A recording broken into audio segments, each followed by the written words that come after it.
말씀을 잘 요약해서 정리해 주셔서 감사하고요. 오늘 저희 주제가 세상의 빛으로 오신 그리스도 이런 부분을 저희가 나눌 텐데요.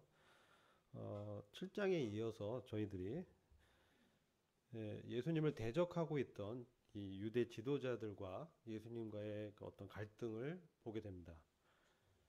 그래서 7장 한번 마지막 절을 한번 보시면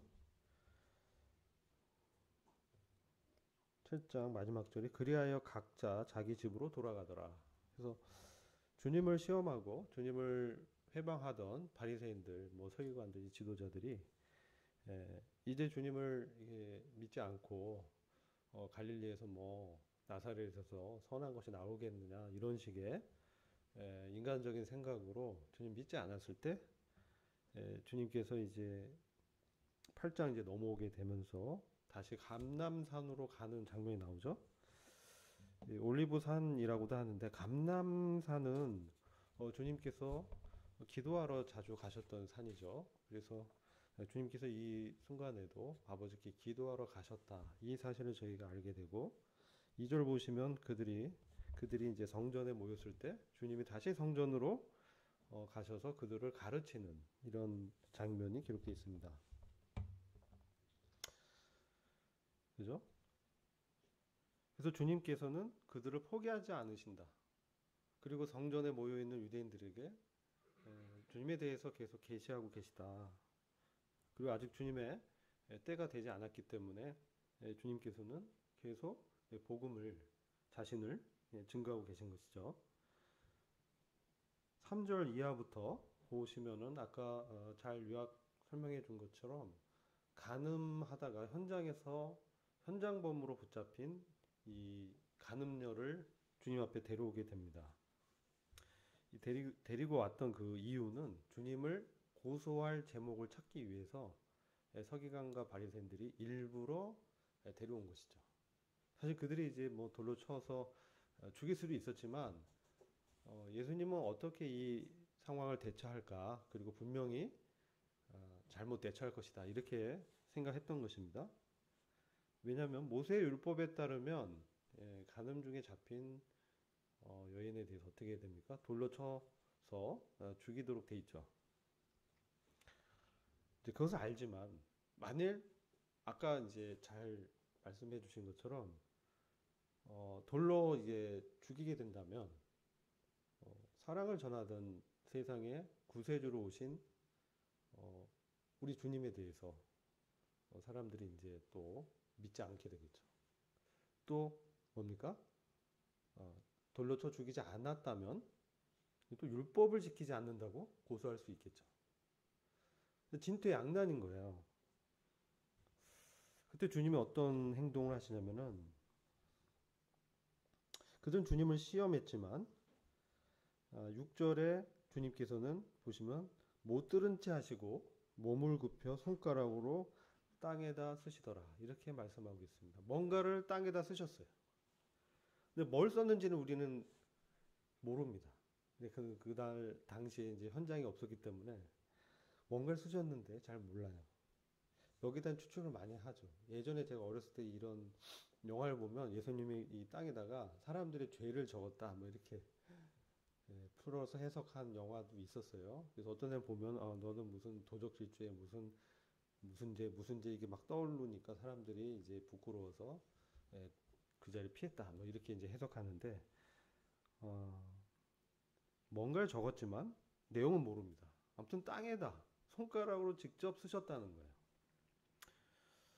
그런데 이 사람들이 거기서 물러서지 않고 계속해서 7절 보면 물은 거예요. 계속 예수님을 궁지에 모은 것이죠. 어떻게 됩니까? 당신 같으면 이 상태에서 어떻게 할 겁니까? 막 주님을 추궁한 거예요. 그때 주님이 일어나셔서 하신 말이 놀라운 말씀하시죠. 너희 중에 죄 없는 자가 먼저 돌로 치라. 분명히 끝에는 이제 돌로 치란데 돌로 치는 건 맞죠. 율법에 따라서. 근데 단서가 있는 거예요. 너희 중에 죄가 없는 자가 먼저 돌로 치라. 라고 말씀하신 것이죠. 여기서 그들이 어떻게 됩니까? 양심의 가책을 이제 받게 되는 거죠. 돌로 치려고 했는데 죄가 있다는 거죠. 죄가 없는 사람이 어디 있겠어요. 그러니까 결론적으로 뭡니까? 아무도 돌로 못 치게 되는 것이죠. 그 말씀대로 하려고 했더니 그 전제 조건이 죄가 없는 사람만이 심판할 수 있다는 것이죠. 사실 율법은 왜 주어졌는가? 지금 보면 율법과 하나님의 법 간의 이 전쟁인 것이죠. 바리새인과 서기관 이런 지도자들은 항상 율법을 연구하고 율법을 지켜서 어떻게 되려고 했어요? 의롭게 되려고 했다는 거예요. 그들의 의의 기준은 율법이었습니다. 그래서 율법을 얼마큼 지켰냐에 따라서 이 레벨로가 달라지는 거예요. 나는 뭐 몇 개 지켰다, 뭐 600개 이상 된다고 하잖아요. 그 사도 바울이 자기를 뭐라고 얘기해요? 율법으로는 나에게 흠이 없다. 막 이런 얘기 합니다. 사도 바울도. 그도 이제 바리새인으로서 율법을 잘 알았던 사람이에요.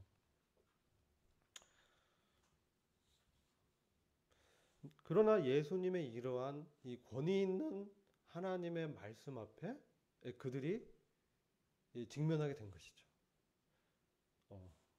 이랬을 때 이것은 정말 양심을 찌르는 날카로운 지적이었다.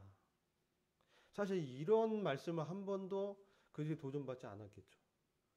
죄가 없는 그런 완전한 상황이 있을 수 있겠는가? 없다는 것이죠. 왜 그렇습니까? 남자의 씨로 태어난 모든 아담의 후손은 항상 죄의 씨를 갖고 태어난다. 그죠?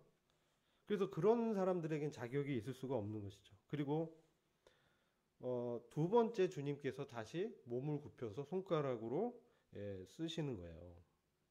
쓸 때 이제 다른 사람들이 거기서 양심의 가책을 받고 하나 둘 그 자리를 이제 떠나게 됩니다.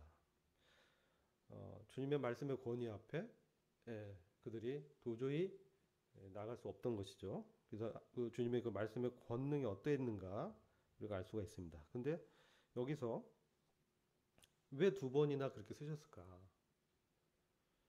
똑같이 이 땅에다가 몸을 굽혀서 손가락으로 쓰셨다. 그래서 여러 이제 주석가들이나 이 신학자들은 이렇게도 해석을 합니다. 이것은 주님께서 시내산에서 하나님의 직접적인 돌판에 기록한 그 행위를 주님이 보여주신 것이다. 그것은 주님의 하나님으로서 하나님 본체 하나님의 아들로서 그런 행동을 하심으로 그들은 그 당시 깨닫지 못했지만 지금 이 요한복음 읽는 저희에게 교훈을 주고 있다는 것이죠. 하나님께서 직접 돌판에 기록했다. 그리고 그것은 율법이었다는 거죠. 십계명, 특별히 율법에서도 계명은 가장 상위의 명령이잖아요. 간음하지 말라라는 것이 몇 번째 계명인가요? 그럼 십계명 다 아시죠? 네? 몇 번째? 6번째죠. 6번째 계명이에요. 간음하지 말라.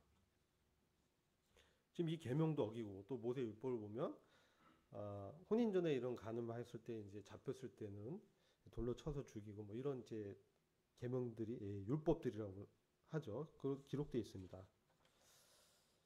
그리고 다른 레위기서를 보면 또 이런 율법도 있어요. 레위기 19장 18절 보면 원수를 갚지 말며 동포를 원망하지 말며 이웃 사랑하기를 내 몸과 같이 하라. 나는 여호와니라. 이웃 사랑하기를 내 몸과 같이 하라. 이 레위기에 이 기록된 이 율법은 사실 최상위의 율법이에요. 사실 그 사랑이라는 그 말 안에 모든 율법의 정신이 담겨 있거든요. 근데 사실 이 충돌되는 가치죠. 간음 중에 잡힌 여인 이 범죄자를 율법대로 처단하는 것이 하나님의 의를 이루는 것인지 아니면 이를 내 이웃으로 보고 내 몸같이 사랑하라고 했는데 내가 그런 죄를 졌으면 자기를 이렇게 어떻게 해야 돼요? 돌로 쳐 죽여야 되잖아요. 그렇죠? 이런 어떤 그 가치의 충돌이 있는 것이죠. 그때 어떻게 해야 되냐? 어떻게 됩니까? 어떻게 생각하세요?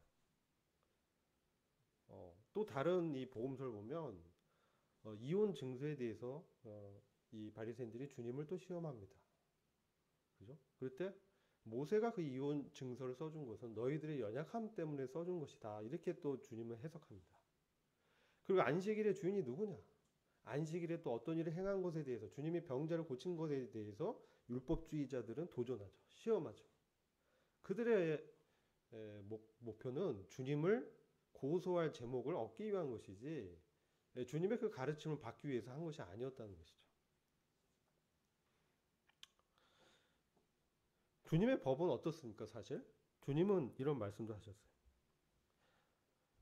마태복음 5장 27절, 28절 보면 특별히 이제 간음에 대한 말씀들을 좀 제가 봅니다. 또 간음치 말라 하였다는 것을 너희가 들었으나 나는 너희에게 이르노니 여자를 보고 음욕을 품는 자마다 마음에 이미 간음하였느니라.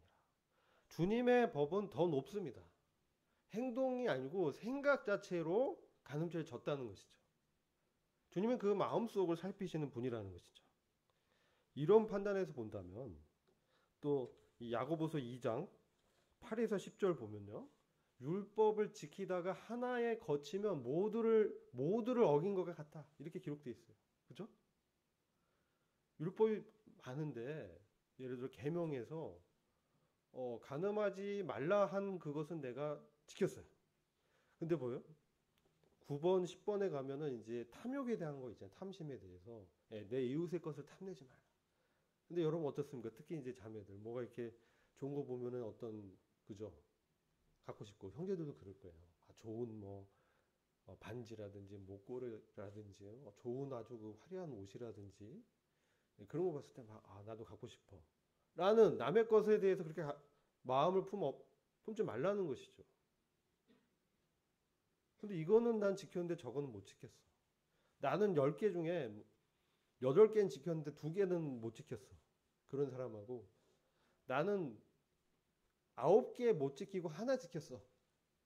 이런 사람하고 하나님 앞에서 어떻다는 거예요? 네? 죽을 죄인이라는 거예요. 똑같다. 왜? 율법을 제정하신 그 하나님에 대해서 죄를 졌다는 것이죠. 누구에 대한 범죄냐 이게 중요한 것이죠.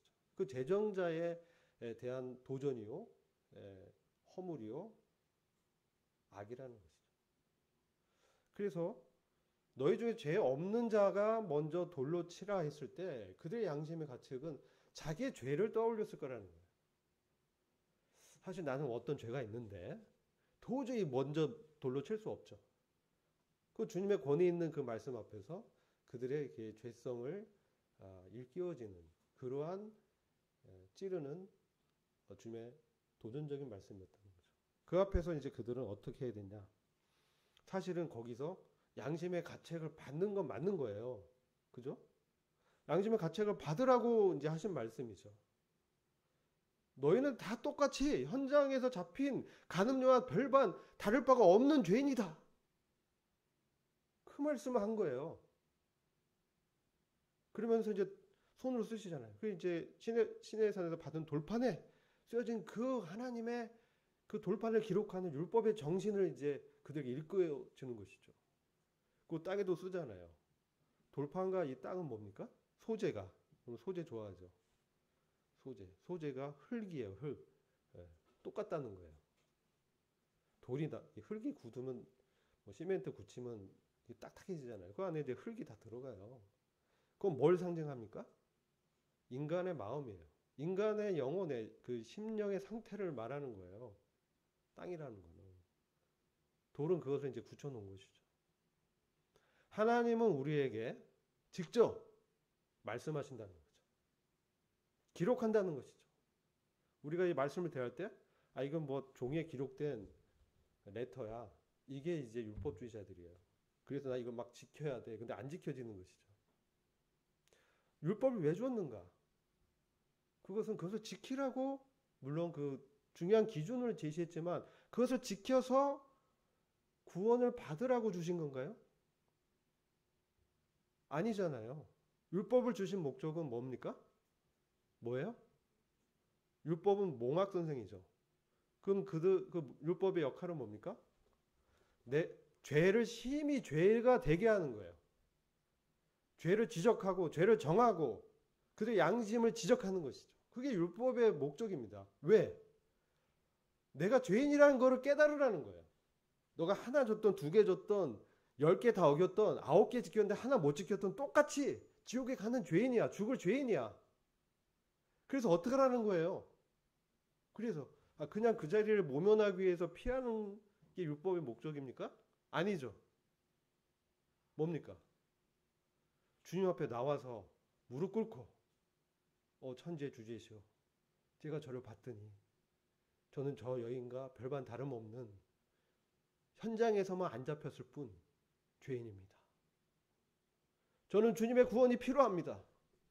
저는 영적으로 너무나 무능력한 그러한 죄인입니다.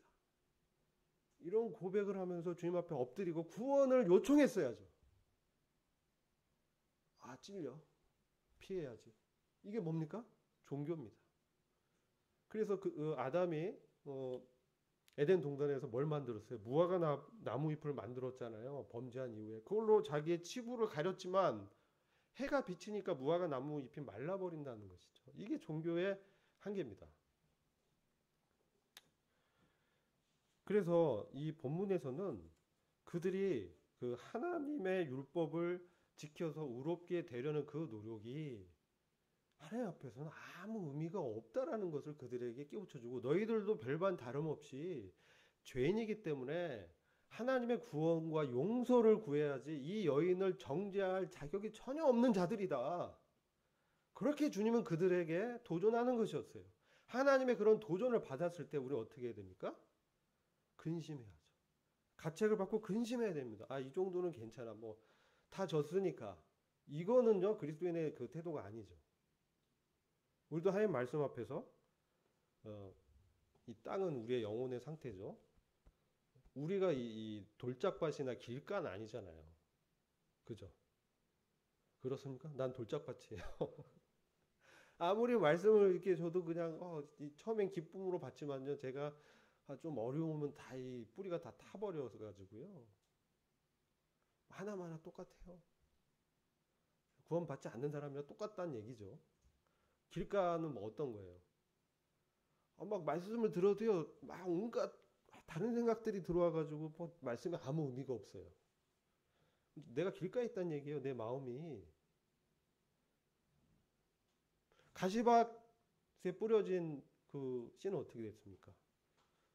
이게 처음에는 막 이게 자라죠. 자라. 근데 돈 문제, 직업 문제, 내 커리어 문제 앞에서는 어떻게 해요? 염려가 막 오니까 더 이상 자라지 못하는 상태라는 거죠. 사실 이제 좋은 밭은 100배까지 이 과실을 맺는 좋은 밭이 있잖아요. 주님은 우리를 다 좋은 밭이 되게 원하는 것이죠. 그런데 우리가 어느덧 구원받았지만 사실 이 현장에서 잡힌 간음녀와 별다른 없다라는 것이 우리가 죄 때문에 넘어질 때가 있다는 거예요. 그리고 우리가 주님을 향한 마음이 일어날 때도 있지만 그런 마음이 전혀 없고요. 세상적으로 육신을 쫓아서 행할 때도 있다는 거예요. 그때 잡히면 그냥 현장에 간음녀와 별반 다름이 없죠. 근데 뭡니까? 나는 다른 건 잘하니까 괜찮아라고 생각하는 거예요. 그렇지 않나요? 요 정도는 됩니다. 비교 대상이 있는 거예요. 저 사람보단 나은 거예요, 내가. 맨날 주일도 안 나고 맨날 시들시들하게 신앙생활 안 하면 못하는 사람처럼 보이는 저 지체보단 내가 그래도 그렇게 생각하면서 위안을 갖지 말라는 것이죠. 그건 뭡니까? 바리새인하고 똑같다는 거예요. 그렇게 생각하는 사람은. 물론 우리 중에 그런 사람이 없으리라고 보는데 혹 그런 마음이 일어난다면 그건 이제 회개해야 되는 거죠. 그래서 이런 양심의 가책을 느낄 때는 어떻게 돼요? 고린도후서 7장 10절과 11절을 보시면요. 이 기록했다가 꼭 읽어보세요. 시간 관계상 다 읽지 못하는데 하나님의 뜻대로 하는 근심은 양심의 가책은 후회할 것이 없는 구원에 이르게 하는 회개를 이루는 것이다. 세상의 근심은 사망을 이루지만 내가 하나님 앞에서 거룩하지 못하고 넘어지고 내가 왜 이렇게 살지? 이러한 하나님의 뜻에 비추어서 내 마음을 살펴봤을 때 모자라는 그런 것들을 갖고 내가 고민하고 하나님의 뜻대로 하게 한 이 근심은 우리를 간절하게 한다는 거죠. 그리고 변명하게 하고 또 분하고 내가 왜 그때 넘어졌을까? 내가 왜 그런 잘못된 선택을 했을까? 또 이런 상태로 가면 어떻게 될까? 두려워하며 하나님을 두려워한다는 거죠. 하나님을 경외하는 것이죠. 하나님을 경외하는 사람은 악에서 떠나는 거예요. 잠언 16장 6절 보면 그렇게 나오죠. 하나님은 정말 두려워하냐? 하나님을 경외하냐? 그러면 성화로 가는 거예요. 그런 사람. 하나님을 경외하지 못하는 어린아이 같은 미숙한 신앙을 가진 사람들은 어떻습니까? 죄를 심상히 여기는 거예요. 내가 구원 받아서 은혜로 됐으니까 난 괜찮아. 나는 천국에 가. 괜찮아. 그게 아니라는 거죠, 지금. 그죠? 그건 옛날 얘기예요, 옛날 구원받기 전에 그런 얘기를 할 수는 있어요. 그러나 지금은 그렇지 않다는 거예요. 왜 이런 얘기를 계속 주님이 이 종교인들한테 계속 던지고 있느냐? 왜 감람산에서 기도하고 그냥 갔으면 되는데 다시 성전에 돌아와서 이들에게 이런 말씀을 하시냐는 거죠. 왜 오늘날 우리에게 이들은 주님이 땅에 뭘 썼는지 관심도 없던 사람들이에요. 그럼 지금 우리한테 던지는 메시지가 뭐냐는 것이죠. 우리가 이들과 별반 다름없이 영적으로 내 자신의 힘으로는 도저히 하나님의 기준을 이룰 수 없는 무능력한 사람이라는 거예요. 이것을 깨달아야 돼요. 그리고 이렇기 때문에 우리에게 주님이 필요하고 그리고 주님만이 세상의 빛이시다. 이렇게 말씀하잖아요. 세상의 빛으로 자신을 계시한다는 거죠. 세상의 빛이다. 왜 굳이 이 말씀하셨을까? 요한복음 1장 4절에 5절에 보면 그 안에 생명이 있었으니 이 생명은 사람들의 빛이라. 빛이 어둠의 빛이 돼 어둠이 깨닫지 못하더라. 어둠이 깨닫지 못하더라. 하나님을 멀리하고 하나님을 주권자로 두지 않은 근본적인 죄의 문제에 걸려 있다면 어떻습니까? 어두운 거예요, 심령이. 편안하지 않는 거예요. 하나님이 주신 그 위로와 안식간에 못 들어가는 것이죠. 그래서 그걸 어둠이라고 합니다. 태초에 하나님이 천지를 창조하시기 직전에 땅이 혼돈하고 공허하며 흑암이 깊은 가운데 하나님의 신은 수면에 운행하시더라. 빛이 어둠에 비쳤지만 어둠이 깨닫지 못하더라. 참빛 곧 세상에 와서 각 사람에게 비치는 빛이 있었는데 그가 세상에 계셨고 세상은 그로 말미암아 창조된 바 되었지만 세상이 그를 알지 못하였고 자기 땅에 오매 자기 백성이 영접지 아니하였으나 영접하는 자 곧 그 이름을 믿는 자에게는 하나님의 자녀가 되는 권세를 주셨으니 이 말씀을 이제 요한복음 1장에서 하고 있습니다. 그런데요. 우리가 구원 받았을 때는 이런 상태였던 것 같아요. 근데 구원 받은 이후에 어느덧 이 세상에 어떤 염려들이 들어오고 어둠이 들어오고 죄에 어떻습니까? 죄에 짝하던 옛사람이 십자가에 못 박혀 죽었는데도 그죠? 그래서 옛본성이 있지만 나는 부활하신 그리스도와 함께 연합해서 다시 살아났기 때문에 새 사람과 새 본성이 주어졌는데도 마치 옛사람이 다시 부활해서 나를 주관하면서 나를 다시 끌어내리면서 범죄하게 한다는 거죠.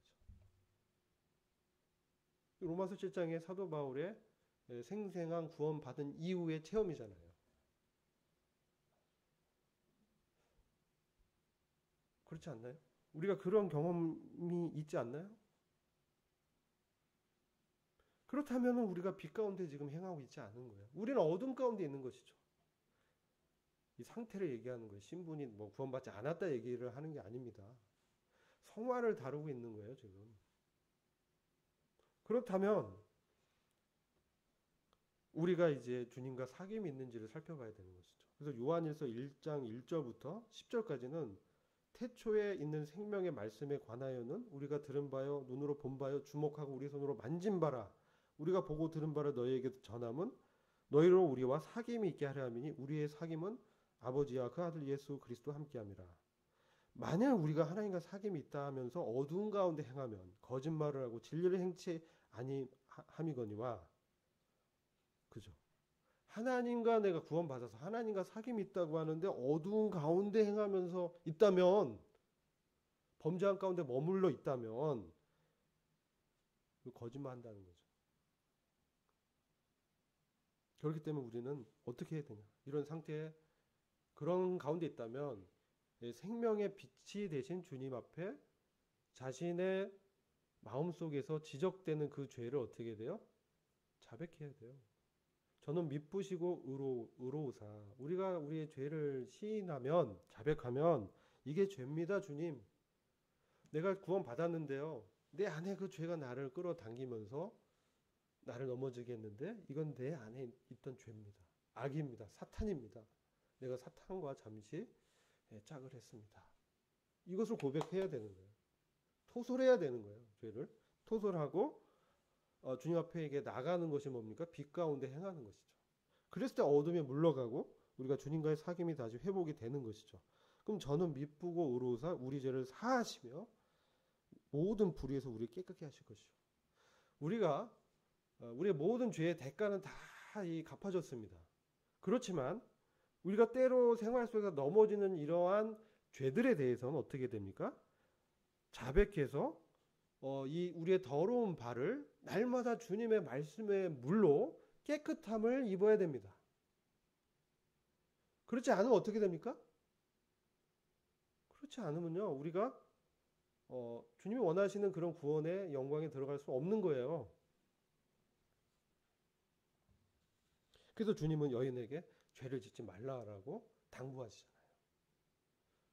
우리가 넘어질지를 알고 계시지만 그렇게 주님은 주님의 말씀의 기준을 제시하는 거죠.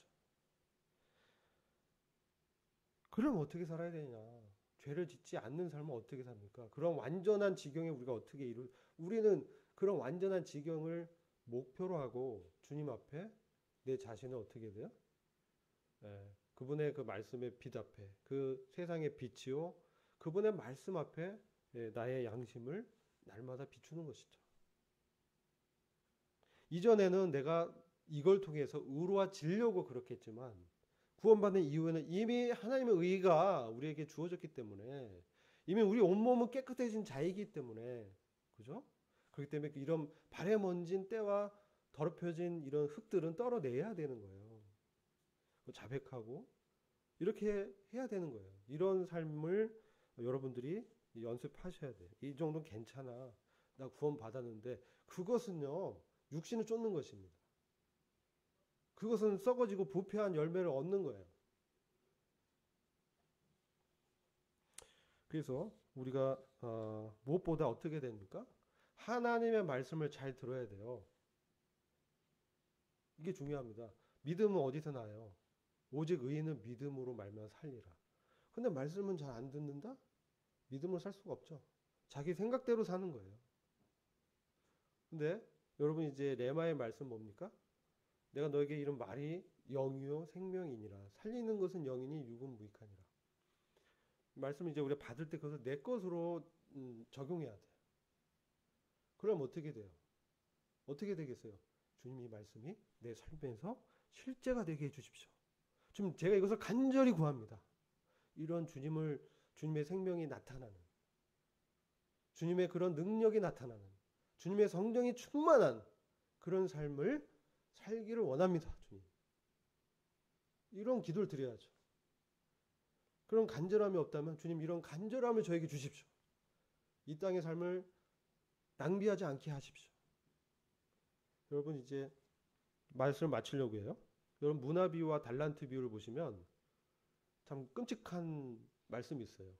주님 은혜의 주님이신데 한 문화 한 달란트 사람들은 어떻게 됐어요? 문화와 달란트를 그냥 땅에 묻어둬서 사용 안 했어요. 그럼 은혜의 주님은 그냥 그 하나라도 좀 보존시켜 줘야 되잖아요. 그죠? 근데 그 하나마저 어떻게 하셨어요? 뺏어서 있는 자에게 줘버렸어요. 그 믿지 않는 자의 율에 처하는 그런 징계를 하시죠. 여러분 이거 심각한 말씀이에요. 끝내라고 하네요. 심각한 말씀. 이걸 잘 기억해 보세요. 하나님 은혜 하나님인데 왜 그들의 문화와 달란트를 뺏으셨을까? 우리한테 교훈하시는 거죠. 낭비된 삶을 살면 우리 하나님의 영광의 기업을 뺏긴다. 명확하잖아요. 그러면 이 땅에서 우리를 두신 이유가 그 기업을 지키고 보존하고 쌓는 그러한 그리스도의 충만한 분량에 이르는 것이 목적인데 그러지 못하고 인생을 낭비하지 말라는 것이죠.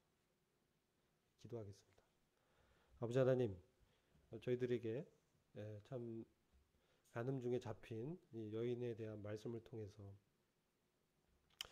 주님은 세상의 빛이시고 저희들의 어둠을 비추시며 참 저희들의 죄를 또 사하시는 권능이 있으시고 저희들의 생명의 빛으로 날마다 하나님의 영광 가운데로 참 이끌어 주시는 우리 주님의 은혜를 감사드립니다. 좀 저희들이 그런 삶을 살기 원합니다. 지금 저희들의 이 발에 묻어 있는 이 더러운 먼지와 흙들을 주의 말씀을 씻겨 주시고 주님 원하시는 그 놀라운 영광 가운데 저희들이 들어갈 수 있도록 은총을 베풀어 주시기를 간절히 기도합니다. 이후에 이 조별 교제 가운데도 주님이 말씀하시고 교통하여 주셔서 저희가 주님 원하시는 그러한 주님의 공동 상속자로 공동 왕들로 자라갈 수 있도록 은총을 베풀어 주시옵소서. 예수 그리스도의 이름으로 기도했습니다.